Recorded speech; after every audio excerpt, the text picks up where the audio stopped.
Okay, accountancy का एक बहुत इम्पोर्टेंट क्वेश्चंस है जो आपके एग्जाम में आने के चांस होते हैं। साझेदार के मृत्यु की दशा में उसके हिस्से के लाभ की गणना करने की विधियों को उदाहरण सहित समझाइए। देखिए, जो साझेदार की मृत्यु की दशा में उसके हिस्से के लाभों की गणना करने की निम्नलिखित तो दो विधियां हैं। फर्स्ट है आपके समय के अनुसार। इस विधि में मृतक साझेदार कितने दिन या महीने जीवित रहा और पिछले वर्ष के लाभों के आधार पर लाभों की गणना की जाती है। फिर आप इसका फॉर्मूला लिखेंगे, लाभ इक्वल टू पिछले वर्ष का लाभ गुना में साझेदार जीवित रहा और अपोन में 12, अगर ऊपर महीने लिए हैं, अगर ऊपर दिन लिए हैं तो 365। फिर आप इसका उदाहरण देंगे। XYZ एक फर्म में साझेदार हैं। देखिए, कम से कम 3 साझेदार आपको जरूर लेकर चलनी है। XYZ एक फर्म में साझेदार हैं। वे लाभ हानि को 2:2:1 में बांटते हैं। जेड की मृत्यु 31 मई 2022 को हो गई। पिछले वर्ष 6 लाख का लाभ हुआ था। खाते 31 मार्च को बंद होते हैं। साझेदार की मृत्यु तक उसके लाभों की गणना कीजिए। तो आप फॉर्मूला लिखेंगे अपना, फर्म का लाभ पिछले वर्ष का लाभ गुना में साझेदार जीवित रहा बटे में 12 गुना में 365।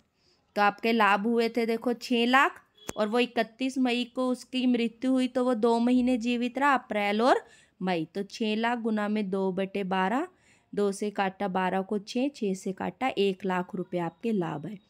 फिर इसमें जेड की मृत्यु हुई है, उसके लाभों का हिस्सा निकालेंगे जो उनकी 2:2:1 उनकी ओल्ड रेशो थी, जो प्रॉफिट शेयरिंग रेशो थी, उसमें जेड का हिस्सा था 1/5। 5 दूनी 10 करके 20,000 आपका। इस तरीके से आप उदाहरण देंगे। दूसरा है बिक्री के अनुसार।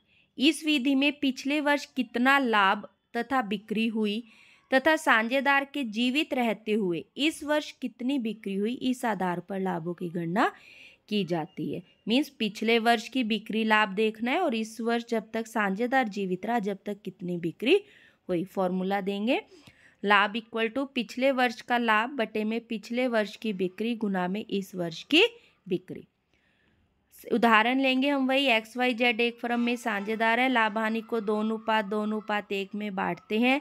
जेड की मृत्यु 31 मई 2022 को हुई जब तक 1,50,000 की बिक्री हो गई थी।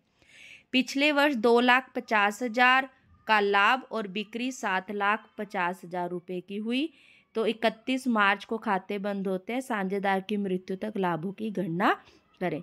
तो फर्म का लाभ पिछले वर्ष का लाभ 2,50,000 बटे में पिछले वर्ष की बिक्री 7,50,000 गुना में इस वर्ष की बिक्री 1,50,000। कैलकुलेट करेंगे तो आपका आंसर आएगा 50,000 रुपये।